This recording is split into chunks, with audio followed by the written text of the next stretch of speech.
Security specialists say the worm is most likely the work of a foreign government because of its stunning complexity. They say only a handful of countries could have pulled it off, the U.S. being one of the obvious ones.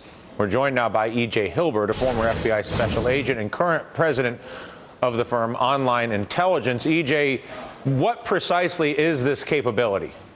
Stuxnet is a worm that, to make it a little easier for the public to understand, it's a worm that would be like if you went to your car and somebody put a piece of code into your car, and then anytime they wanted to mess with your fuel system, your radio, your brakes, it would shut it off. Now you take that and you move it up to a nuclear power plant, and now it goes in, and whenever it's designed, it will turn off the lubrication for the reactor, or it will turn off the containment facility, anything of that nature, without the businesses knowing what's really going on, or the people behind the keyboards knowing what's really going on. And in this particular case with the nuclear facility in Iran, that appears to be what has happened. My understanding is that that nuclear facility is not on the grid. It's not part of the internet, that it's a freestanding facility. How is it that an outside government or an outside group of any kind could install a worm that does what you're describing on something that's a freestanding facility?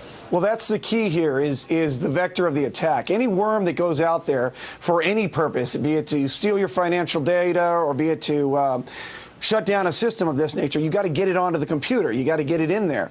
And it's been reported that this was put in there through a thumb drive, you know, a mini 4 or 5 gig thumb drive that most people carry around, the replacement of the floppy disk or CD.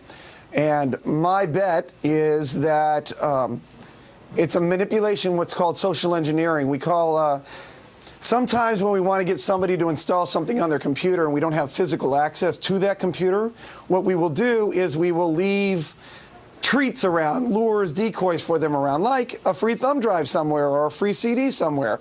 And what they end up doing is they end up grabbing it and sticking it onto their computer to see who it belongs to, and now their computer's infected.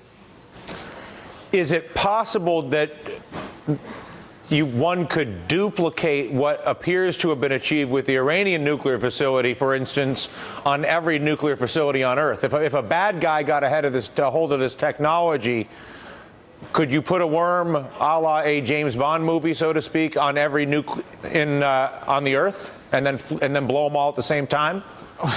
Technically, that would be a possibility. If you think of it this way, each system, each nuclear facility probably utilizes a different system of control. And the idea here being that that control system is what's being attacked. So if they're all using the same one, yes, you could do this if you can get it onto the system.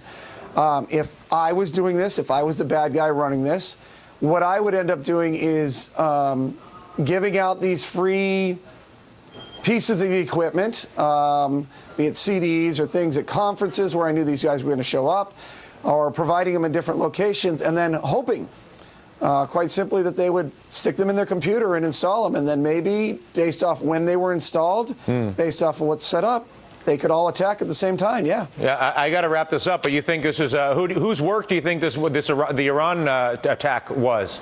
Well, it could have been any of our attacks. I'll tell you, I mean, the U.S. has been looking at this, Russia's been looking at this, the Japanese have been looking at it. Anybody could have done this. Israelis, possibility, but they had to have a way to test it out. So whoever did this had access to a similar system to test this type of thing out. Got it. A pleasure to make the acquaintance and again to learn some this afternoon, EJ. Thank you so much for the education as well. Thank you, sir.